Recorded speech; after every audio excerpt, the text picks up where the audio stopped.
Welcome to History Lab. I'm Tamsin Peach.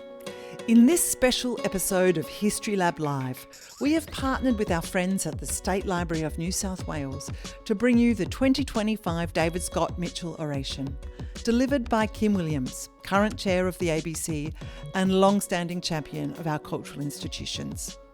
Williams' address, titled Memory, Institutions and Freedom, is a meditation on the enduring role of libraries and archives as guardians of democracy and collective memory. It is also a call to action to protect, use and celebrate our archives as the foundation of a free and informed society. So join us as we reflect on the vital work of those who preserve our stories and the power of knowledge to shape our future. Yeah. Welcome everyone. Welcome to the State Library of New South Wales. It gives me enormous pleasure to welcome you to a really important event for us, the return of the David Scott Mitchell Oration. It's wonderful to see a crowded room tonight, which is no surprise to me. It's an important event where we celebrate and honour the library's founder and benefactor. Tonight is about knowledge, it's about scholarship, and it's about creativity. But I'd like to begin by acknowledging country. We meet here in this auditorium under the Mitchell Library, this vessel for knowledge sharing on Gadigal land. I pay my respect to elders past, present, and respect to other First Nations people amongst us tonight. We celebrate the diversity of First Nations cultures and languages across this great state and across Australia.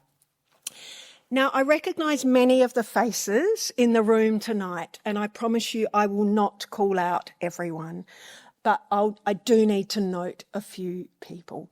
I'd like to note our Library Council President, Bob Debus, AM, and other members of the Library Council. Indeed, we've just finished our Library Council meeting, so we have the entire council here, and I thank you for your work. Our Foundation Chair, Rob Thomas, is here, and other members of the Foundation Board. The Honourable Ben Franklin is here. Key donors, John Fairfax, Sam Mears, Penelope Seidler, Peter Crossing, and the name, and the list goes on and on. Thank you. And colleagues across the other cultural institutions, my friends at the table of other cultural and place institutions across New South Wales. I see Michael Rose, Kim McKay, Annette Pittman, Rachel Healy's here from Queensland, Anita Mitchell, and leaders in the library and heritage worlds, Professor Richard Mackay, Mark Dunn, Dr. Philip Kent from Sydney University, our Secretary Elizabeth Mildwater, and the CEO of the Committee for Sydney, Eamon Waterford. But welcome to you all. I'm thrilled to have this event tonight. I've been here for 18 months, and not long after I started, I was told about the David Scott Mitchell Oration, and I thought, well, it's time to bring it back. So thank you to all of you who've answered the invitation and joined us tonight. This lecture series was inaugurated to celebrate the great Australian David Scott Mitchell and the eponymous Mitchell Library, established with his extraordinary bequest to the state in 1907. The Mitchell Library was certainly visionary when it opened in 1910 and remains to this day the greatest library in Australia.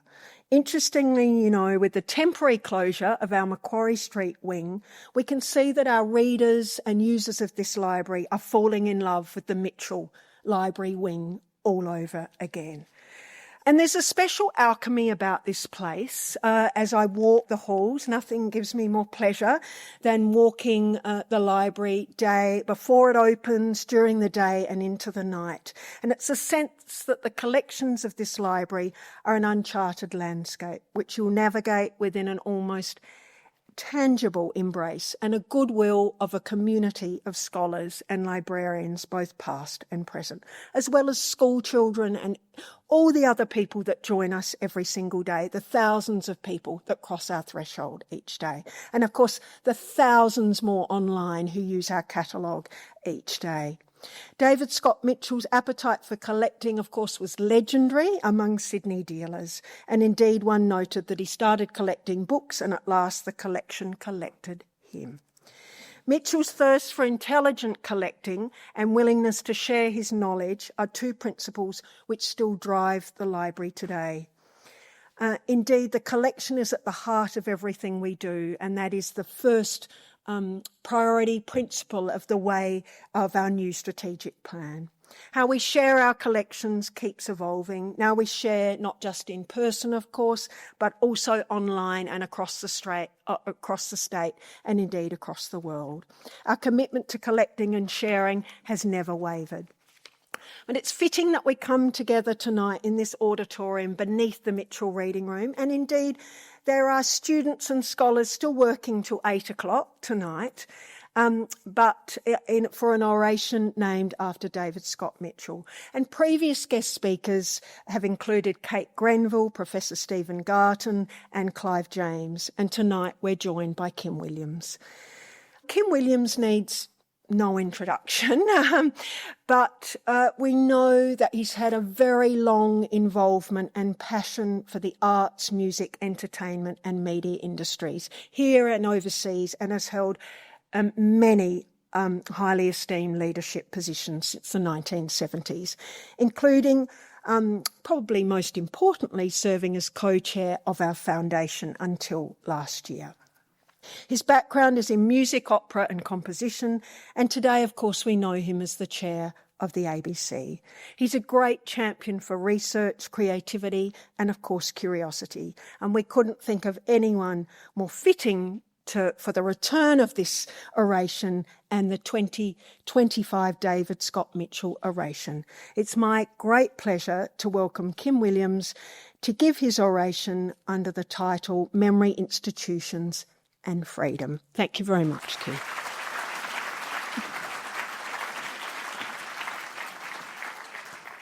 Thank you, Caroline, for that generous introduction. And I echo your acknowledgement to the Gadigal of the Eora Nation and their enduring connection to the land and waterways around us. And I pay respect to their elders past and present and the elders of other Aboriginal and Torres Strait Islander communities in our nation and any who are with us this evening. I also take this moment to acknowledge the diverse peoples and cultures who have been welcomed to this country, along with the laws, freedoms, rights and faiths they have brought or represent. Recognising this plurality is crucial given the never-ending assault on difference which too often permeates our society today. Such acknowledgement matters even more in this special place, dedicated to respect for the past and understanding its relevance to the present and our future in unique, ineffable ways. For me, it's a singular honour to be invited to be the first speaker in a revival of the Scott Mitchell Oration, which has been dormant for too long. I hope my contribution is one which enlivens our knowledge and care for this great institution and all that it stands for as a resilient rampart to knowledge, inquiry, study and reflection on all manner of the elements of human experience, especially as we lead into the 200th anniversary of the State Library of New South Wales in 2026. When inviting me to give this oration, the splendid State Librarian, Dr. Carolyn Butler-Bowden, subtly reminded me that I was standing on the shoulder of giants. Not only those reflecting the generosity of the library's original benefactor, the formidable and highly idiosyncratic bibliophile and truly obsessive collector, David Scott Mitchell, but also on the shoulders of previous speakers, as Carolyn's mentioned, Clive James, Stephen Garton, Kate Grenville and Dr. Rick Jakosky, who gave the last lecture before tonight's The Life and Death of the Book in 2013. Dr. Jakosky, a former chair of judges for the Man Booker International Prize, spoke to the fascinating biography of the book and how our 600-year love affair with this old world format was waning as the attachment to electronic devices was growing. It's well worth a read as to the evolution of technology and the innate dependence of humanity on recorded knowledge, the imagination and wonder of creativity as delivery and recording methodologies have evolved. Personally, I see the David Scott Mitchell Oration as providing a moment to reflect on the purpose and performance of great libraries and the centrality of their collections to civilisation and freedom. We all have a collective duty of care to preserve these great collections, liberate them from anonymity, and employ them to serve the public, scholars, journalists, special interest groups, citizens at large, including, and maybe especially, the young. It is a noble mission whose job is never complete and where the quest and journey provide untold satisfactions and moments of true joy and revelation. I'm regularly asked why I wanted to be chair of the ABC. Goodness knows it took a long time to get there. The answer is in 3 simple words. I love Australia. They're matched with an equal corollary: to serve. I love Australia's people, its history, culture, nature, just about everything in this nation, just like Dorothea McKellar, whose papers are, of course, preserved right here in the State Library. I won't quote her famous poem. I think you all know the one I mean. It's the same reason why I love this library and have had such a long and close association with it. Australia's in here, with all its intelligence, beauty, tragedies, triumphs, drama, courage, achievement, and tens of thousands of years of human habitation. I'm assuming you are here today because, like me, you love knowledge and creativity. You love books, you love realia, you love maps and pictures and oral recordings. You love learning from the past, and you love the nation and have real commitment to her future. Just entering this place is special. You mount the steps below the classical facade, then tiptoe, lightly I hope, over the marble replica of Abel Tasman's map, and find yourself in a place that is clearly loved by the people who care for it on our behalf. How special is that first thing you see, Tasman's map? The first comprehensive, though hazy, picture of our continent, whose significance lies in its blunt registration that we are, literally in parts, linked to the densely inhabited Pacific and Indian Ocean nations to our west, north and east. What it gets wrong in detail, it gets right in the big picture, or as the young might say, its vibe.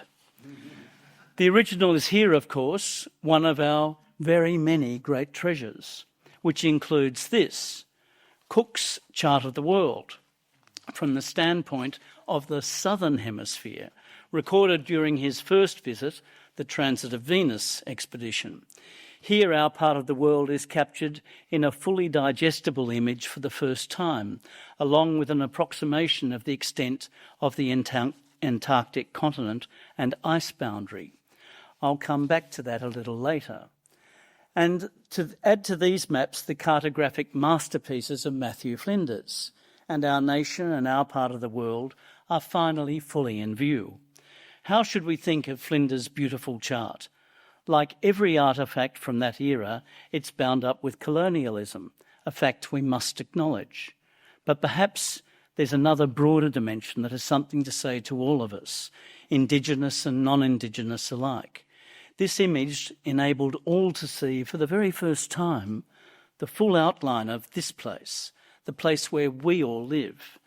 I like to think of it as the early 19th century equivalent of that famous Earthrise photograph taken from the legendary Apollo 8. A vast and beautiful home, one we must respect and protect together. Once again, of course, the original published version of Flinders' map is here in our collection. In fact, there are several. The existence of such treasures tells us our library is a place that reverses the old slogan, public squalor, private affluence. Here are the lovingly preserved and intelligently curated riches of the nation.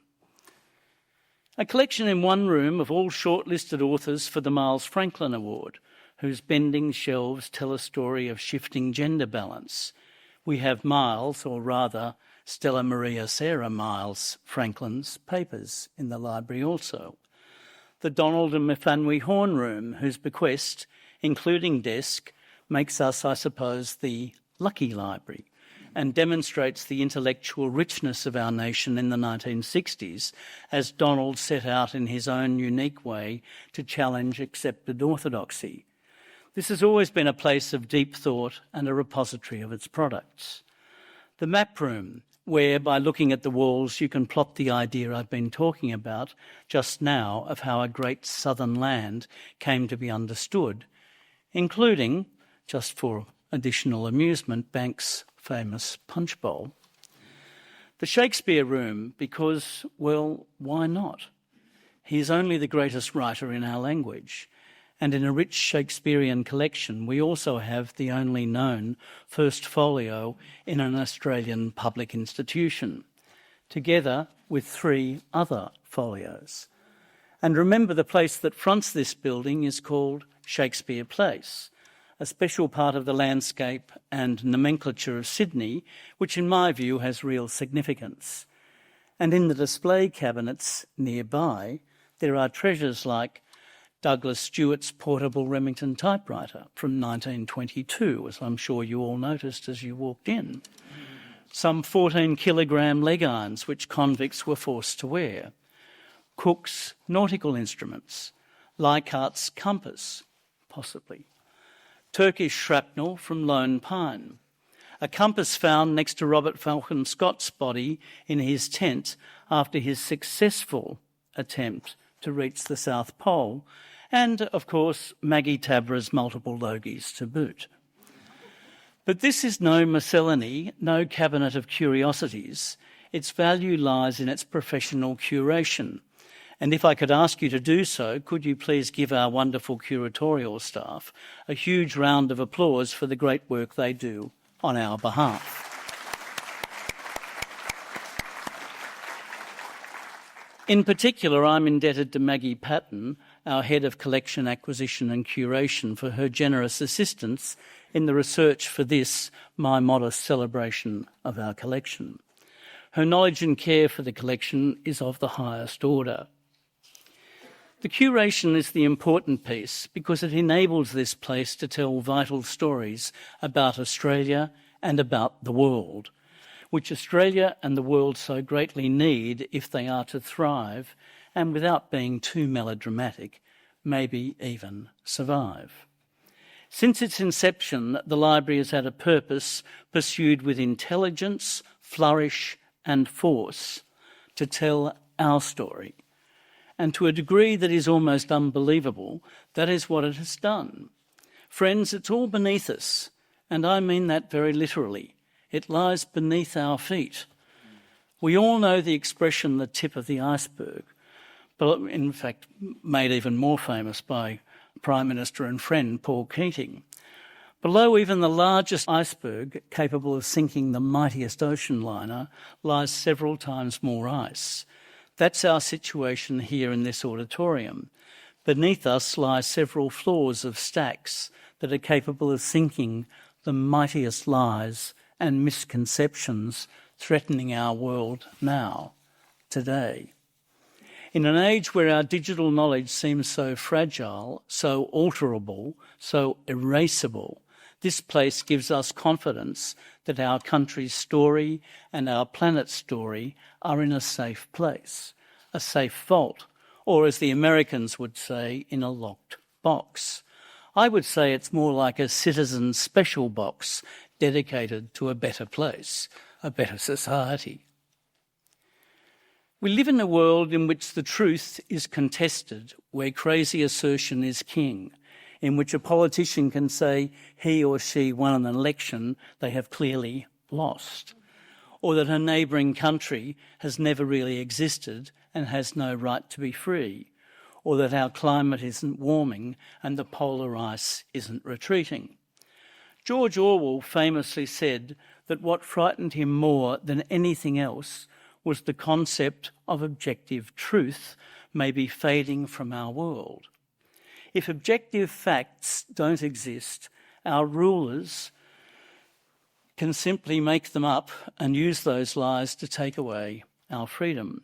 When he wrote, "Who controls the past controls the future. Who controls the present controls the past," he was telling us that democracy can't exist without provable facts. He was saying freedom needs a baseline of truth that we can all accept. In Australian terms, it is only by accepting the facts of prior ownership of Australia that we can complete the journey to equality of our original inhabitants. Who controls Australia's past controls Australia's present and future, and the indisputable evidence of the truth of prior ownership is in this very place. In a democracy, we argue over facts and we debate evidence, but in autocracies, they argue over propaganda. It means organisations like the ABC matter. It means that our great memory institutions matter. Not just libraries like this, but the ABC's vast records, the National Archives, the National Film and Sound Archive, our great galleries and our wonderful museums, both national and hyper-local too. It means what exists here in this great state library matters. Without its riches, our lives would be poorer and our democracy and freedom less secure. There's a very special item in here which illustrates this with great precision. An idea has gotten around of late that political leaders can arrest, detain, imprison or deport people with impunity, maybe even kill them. They might be a Russian Democrat like Alexei Navalny, or a student at Princeton University, or a New York judge who won't be intimidated. Down beneath our feet is a document that protects us from arbitrary rule of this sort. Being one of the State Library's most valued treasures, it's kept in the strong room. I've been in the strong room. It sounds a lot better than it actually is. It's sort of a cage structure.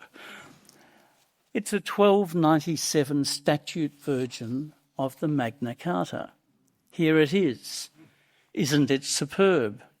Handwritten on vellum with wooden boards, far more enduring and impressive than an all-caps social media post. And here's what it says in its venerated 29th clause. No free man shall be seized, imprisoned, dispossessed, outlawed, exiled or ruined in any way, nor in any way proceeded against, except by the lawful judgment of his peers and the law of the land. In other words, rulers are subject to the law. Recently, during rough handling from the current USA administration, the Harvard Law School found in its famous library another early original copy of Magna Carta. Strictly between us, it's not as old as ours, but it's just as important. What can one say except that the holdings of great libraries have a way of demonstrating their timeless relevance? They're vital places. There's another aspect to our copy of Magna Carta. It was donated to the library in 1926 by an English collector, David Moore Richardson, who bequeathed his collection to the library as a thank you to Australia for our support during the First World War. It says something about the extraordinary generosity of collectors throughout the library's history. Think not just of David Scott Mitchell, but also of Sir William Dixon's unparalleled bequest. And then there's the support of great philanthropists like Michael Crouch, John B. Fairfax, Peter Crossing, Rob Thomas, the Nelson Mears Foundation, and many, many others, as well as surprise estate gifts from people like the wonderful, very discreet Ruby Farris, Jean Garling, Robert White, and so many more. These donors get it. What libraries hold matters. Physical artefacts matter. They can't be manipulated, as with social media posts, and well looked after, a day will come when they may resurface to tell us truths that can save us from all manner of calamity, perhaps even from ruin. Many of our holdings lack direct political relevance, but they're just wonderful to have because they give us understanding of the past, which one day will almost certainly have immediate living relevance. We have a 4,000-year-old clay tablet with Sumerian cuneiform inscription. We have a leaf from Gutenberg's first Bible, and we have this strange but rather wonderful incunabulum. An incunabulum is, of course, a book published before 1501. Ours is from 1493. It's a copy of the Liber Chronicarum, the history of the world, a book of chronicles, of historical accounts and biblical paraphrases. It's from Nuremberg and was illustrated by many, including Albrecht Dürer, one of the great masters of the Northern Renaissance. It's one of the first publications to closely resemble the format of a modern book, incorporating text and illustrations. In just 50 years, the printed book had made the full journey from an imitation of manuscripts to something resembling a modern volume. Interestingly, the Liber Chronicarum was pirated soon after its publication. This was, of course, well before copyright was conceived in 1710 under the Statute of Anne, as you'll all recall. As a former chairman of the Copyright Agency, I'm truly delighted to report that the pirate printer went bankrupt not long afterwards. There's a message in everything, I guess. Breaching copyright doesn't pay. Never has, and hopefully never will. Even though pirating is rampant online again today, this book shows all hope is not lost. We developed novel ways to stop it in the past and will do so again. Now let's move away from Nuremberg and come back closer to home. As I've already said, we all know now that this continent of ours and the island nations surrounding it have been known to humans for tens of millennia. But of course, not everyone outside the first inhabitants knew several centuries ago. Here in the Mitchell collection lies the story of how Europeans came to know about the land of our indigenous people had known about for tens of thousands of years. The vague idea that some great southern land simply must exist had long persisted in the European imagination. They hadn't seen it, of course, but imagined it simply had to be there. And some set out to find it, including, of course, Pedro Fernández de Quiros. And among our treasures are his presentation memorials, essentially petitions, printed between 1607 and 1614, describing a great southern land and requesting support from King Philip III of Spain for an expedition to find it, as you do. It is the first and possibly the rarest of all printed Australiana here at the library. Here at the library we have the largest number of printed de Quiros memorials known to exist in a single collection. We know the unfolding, and for Indigenous Australians tragic, story well. The Spanish and the Portuguese were followed by the Dutch and then by the English and French, who by the 18th century had the navigational technologies to safely find and map our land. The culmination was, of course, Cook's arrival in Camay, Botany Bay, in 1770. And here in our special sanctum, we have the original journals of 4 of the crew of the Endeavour, Roberts, Briscoe, Banks, and Cook himself. Our library has put together a wonderful online storytelling piece balanced by the standpoint of the Guyagal people, which you can all read and which provides a wonderful resource for school children. In these handwritten records is the uncontradictable proof that they knew from the start that this place was already inhabited, including Cook's well-known observation. In the PM, we saw the smoke of fire, smoke being an antiquated term for smoke, a certain sign the country is inhabited. And this from Joseph Banks. We soon saw about 10 people who on our approach left the fire and returned to a little eminence where they could conveniently see the ship. who was observed? Who was, who was doing the observing? And there is, of course, among all this, tragically, the first records of conflict. That story is all here, colleagues and friends, in its original form in our great library. Another of the great stories about Australia is, of course, the creation of air routes between us and the rest of the world, a story of early aviation and vital emergent connectivity. Our collection includes the personal papers of Hudson Fysh, the founder of Qantas. The most interesting and perhaps famous of our aviation collection is Charles Kingsford Smith's cross-Pacific flight records of the Southern Cross in 1928, connecting us with the United States. One of the really precious treasures in the library is a packet of the notes that they passed to each other during the flight. The old Ford tri-motor aircraft was incredibly noisy, and after an hour or two, they couldn't hear each other speak. So they couldn't even hear each other yell over the din of the motor. So they took to sending each other little pencilled notes, torn from a pad, whose wit and irony gives them an unmissable resemblance to the tweets of today, with an indelible Australian wit and tonality. Here are a few of the observations they passed to each other.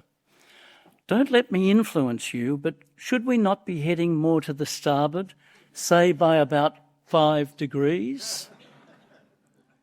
Jim, don't repeat this terrific storm we're in, he meant by radio message. It would worry our people to death. We'll tell you should things become really serious.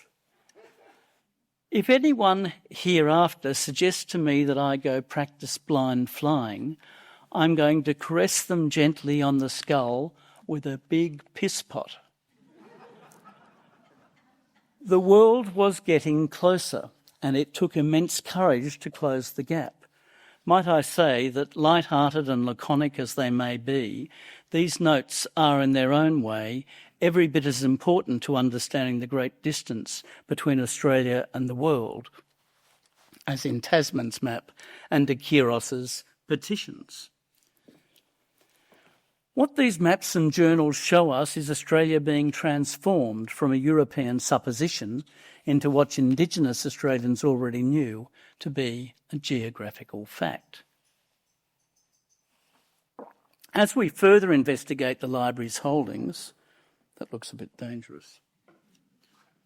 As we further investigate the library's holdings, we find the evidence we need to track the narratives and myths we have created over the past 2.5 centuries. Here's an image of Australia's first printed newspaper, the Sydney Gazette and New South Wales Advertiser of 5 March 1803. It explains how to start a vineyard, what's on sale down at the docks, as well as a complaint about the shoddy work of boatmen in the Hawkesbury. Believe you me, tabloid journalism is nothing new. One can't really tell the story of modern Australia without reference to Gallipoli. And here we have one of the most important primary sources of them all, Ellis Ashmead Bartlett's telegram dispatches of the Dardanelles campaign, which were obtained for the library via Angus and Robertson, who purchased them in 1916, acting as agents for the library. Naturally, the telegrams remained confidential until the war's end.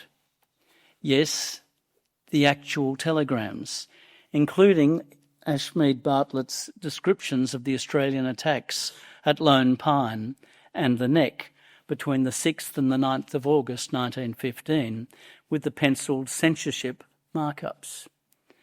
To see this material is nothing short of thrilling. And there's so much more. The Angus and Robertson archive with its rejection letter to Miles Franklin. Henry Lawson's manuscripts with first drafts of most of his poems and stories. The Tichborne case, with its repeatedly ignored warning to prominent Sydney-siders to stay away from expensive and protracted litigation. The manuscript of David Unipon's uncredited masterpiece, Legendary Tales of Australian Aborigines. Australian composer Ross Edwards' precious manuscripts and personal papers. Utsen's plans for the Sydney Opera House, including the magnificent gold books, as he called them, but listed as yellow book in our catalogue. I've spent much time with the gold books from my time as Opera House Trust Chair. Harry Seidler's designs, and of course, the greatest collection anywhere of early Australian paintings, collected as documentation of place, people, and historically important moments in the life of the nation. Magnificent pieces of art like Tom Roberts' wonderful portrait of Maria Little at Yugelbar, which I and my wife contributed to conserving.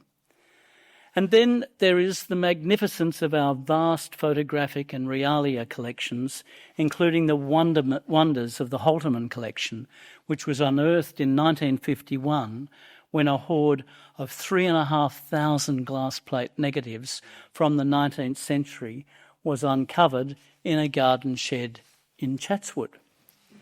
In time, the find proved to be the most important photographic documentation of Goldfields' life in Australia and was included in the UNESCO Australian Memory of the World Register in May 2013.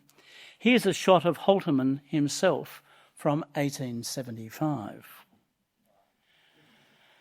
And then we have the Max Dupain collection, which captures Australians so exquisitely and originally, an indelible memory and marker of our society. One could go on forever, including my deep love of the remarkable collection which documents the construction of the Sydney Opera House by Max and his wonderful peer, David Moore's evocative shots of the Everleigh Railway workshops. I challenge you to go upstairs or into the catalogue itself and summon up elements from the collection to view, and not find famous images that you already know, and others that astound and enrapture you.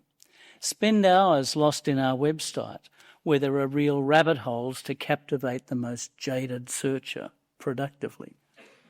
I repeat once again, all of Australia is in here. Words, books, pictures, maps, music, objects, but not just Australia, the world, especially where Australians have influenced world events. Let me give you one excellent example. You'll have to indulge me a little here because it's an extremely special interest of mine, and I can be somewhat boring in talking about it. But I've always had a great fascination for polar exploration, and at home have my own much-loved collection of Antarctic first editions and Antarctic realia. I even have Robert Byrd's toast rack. Goodness knows why. I couldn't resist it. It's my view that this is a subject all Australians should know much more about.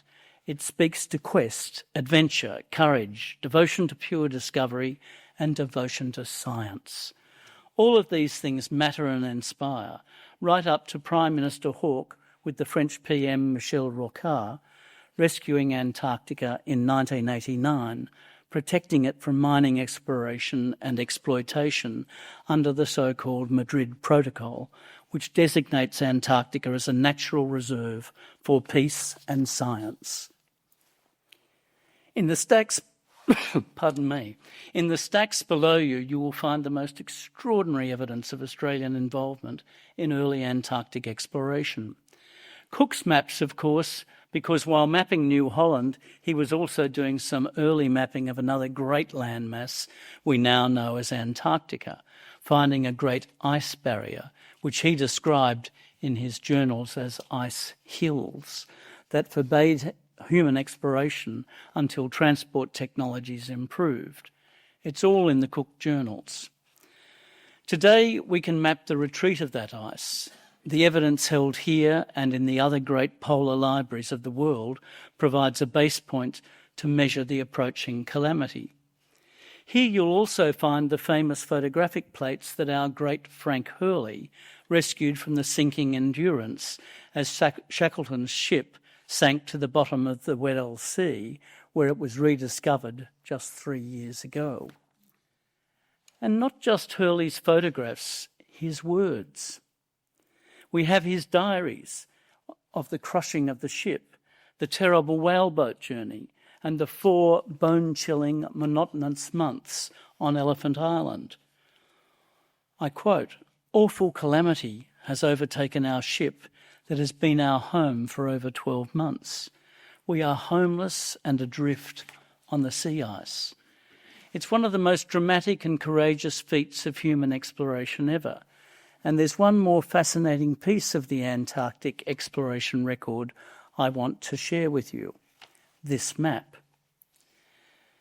It's of Shackleton's route towards the South Pole in his previous and far more successful expedition of 1907 through 1909, when he fell just 90 miles short of being the first person to reach the bottom of the world. It's a wonderful piece of cartography, made all the more interesting by the pencil marks you can see all over it. Now, nobody here should even consider for a moment marking any of the library's holdings, but this is exceptional. In the middle of the map is a coloured section that denotes the Beardmore Glacier, which was the route Shackleton discovered up the Transantarctic mountain range to the polar plateau. And near the bottom of this section, at Mount Darwin and Mount Buckley, someone has written the words coal and possibly, and in inverted commas, possibly limestone. Shackleton's team had found unexpected fossil deposits. Now, why do I mention this? Because this map, though not this copy, was used as a reference by Robert Falcon Scott on his expedition of 1910 through 1911. On the way back from the pole, Scott's men stopped at this point. An Australian geologist named Frank Debenham, who went on to become the head of the Scott Polar Research Institute in the UK, had asked them to bring back rock samples for him to analyse. Despite the fact that they were exhausted, running out of food and fuel, and steadily dying of exposure, they chose 15 kilograms of rocks, placed them on the sledges, and continued the journey. Some 15 kilos of extra weight was the last thing they needed to be dragging behind them. Madness, utter suicidal madness, but science was calling.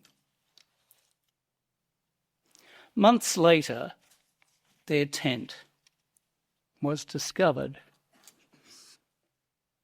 Alongside their dead bodies was Scott's compass, which I mentioned earlier.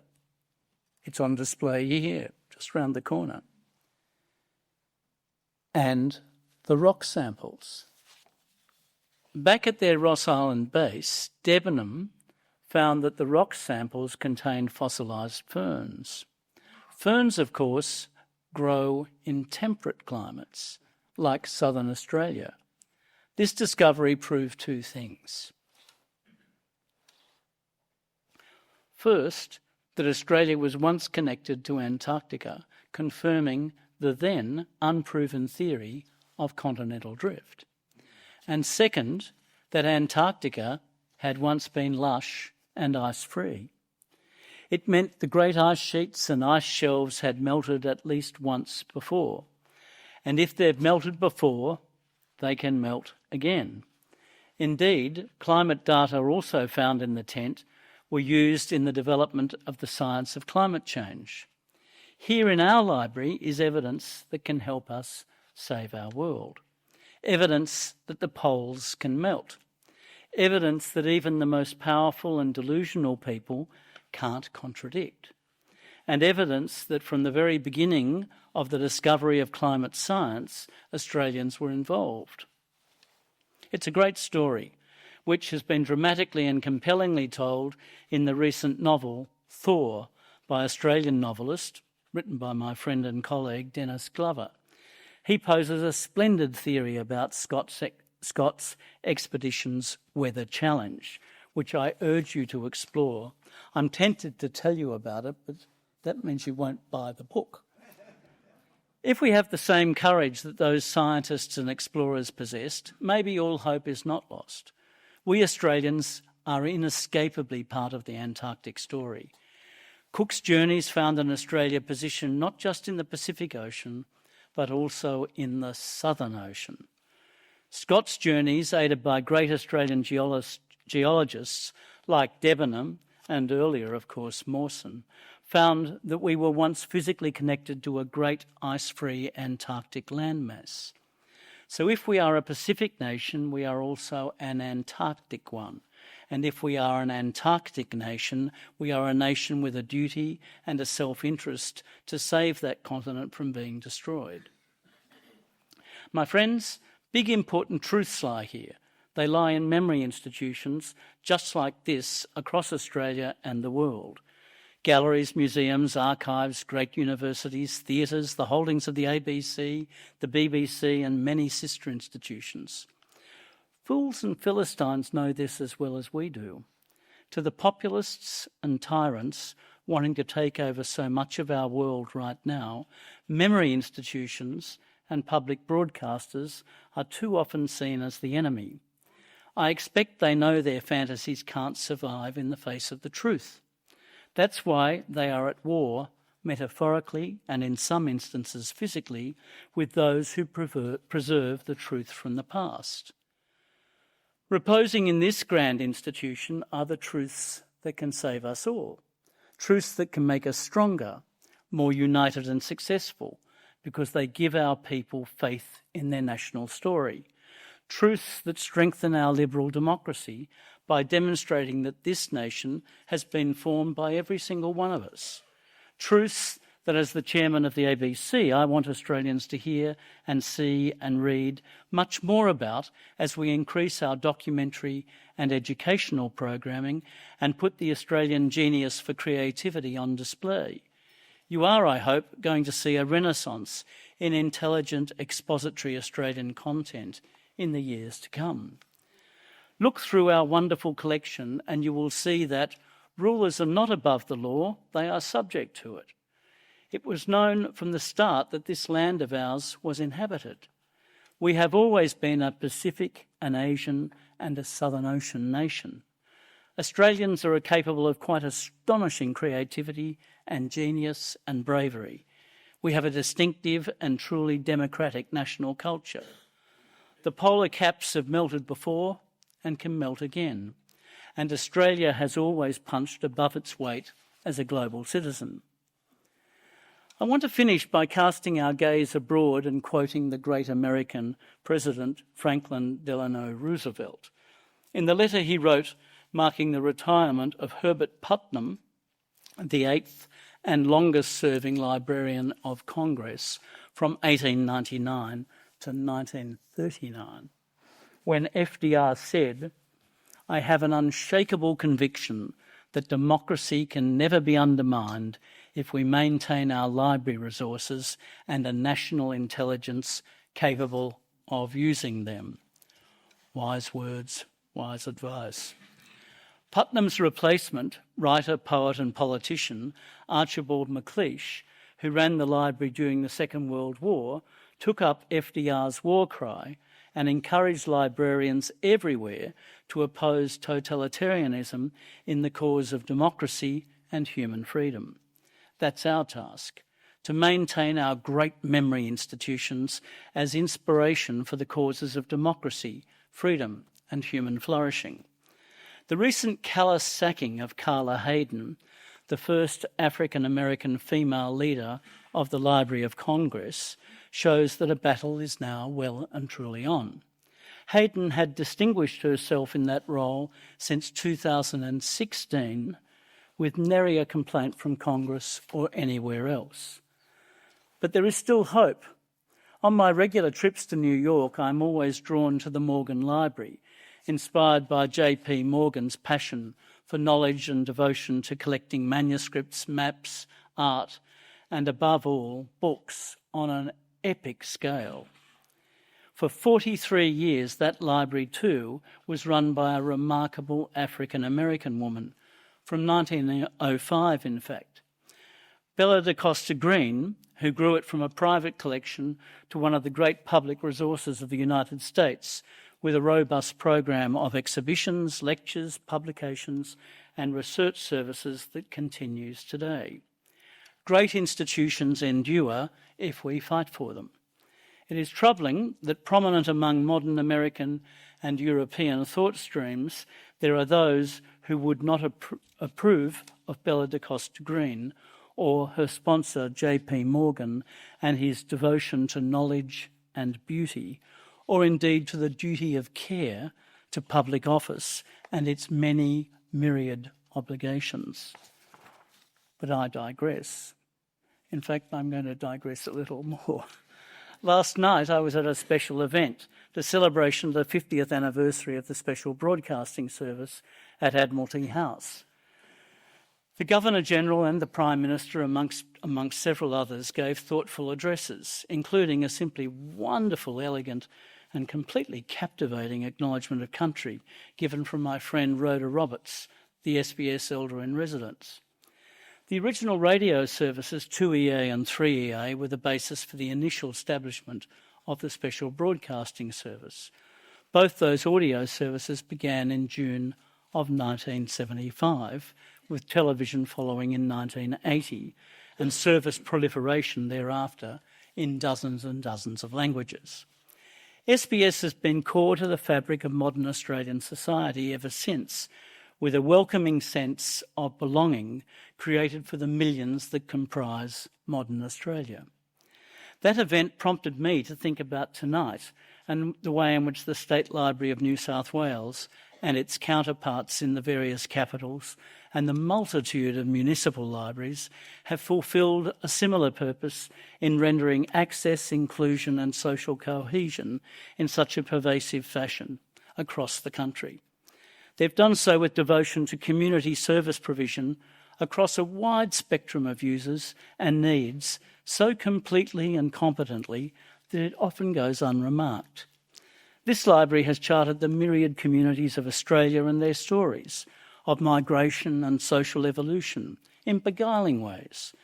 It is the secret partner, if I can describe it that way, in countless research projects for histories, for science, for biographies, for novels, for lectures, for school projects, for exhibitions and other events that enrich knowledge, satisfy almost endless scholarly need and rise to respond to old-fashioned, simple curiosity. I conclude by drawing your attention to the highly original emblem of the State Library of New South Wales, the magnificent, the quirky interrobang, a non-standard punctuation mark for a question expressed in an exclamatory manner. To me it says, go forth and find out. If you want to know what your country is and who you are and what the perilous state of the planet is and gain confidence that we can overcome virtually anything, the answers lie literally beneath your feet. And of course at your fingertips at www.sl.nsw.gov.au. Thank you. Well, Kim Williams, if anybody has ever given a better account of the purpose and the philosophy and the future of this library, I'd like to hear him. It gives me great comfort to know that you are applying these values to the ABC as well. Your speech was extraordinarily rich. You described the library in ways that we embrace, and I think we'll probably publish this particular lecture as an explanation for our existence. But it's also the case that you were able to give us a lecture about climate change and polar exploration and various aspects of Aboriginal anthropology. And I appreciated it all. I was reminded, in fact, that when my father died, I looked up the date of his birth in the Sydney Morning Herald, which you can find beneath our feet here. And it was a day in February 1913, and the Sydney Morning Herald at that time ran advertisements on the front page and small little tickets down the side which gave you an indication of what stories there would be inside. And one of them said, "News has reached us of the tragic loss of Robert Falcon Scott and his comrades." One day, 1913. So, Kim, we didn't expect to have such a treat. This is a place which we constantly seek to place at the centre of the cultural life of Sydney, to partner with all the other institutions that are represented here tonight, and you've helped us massively. Thank you.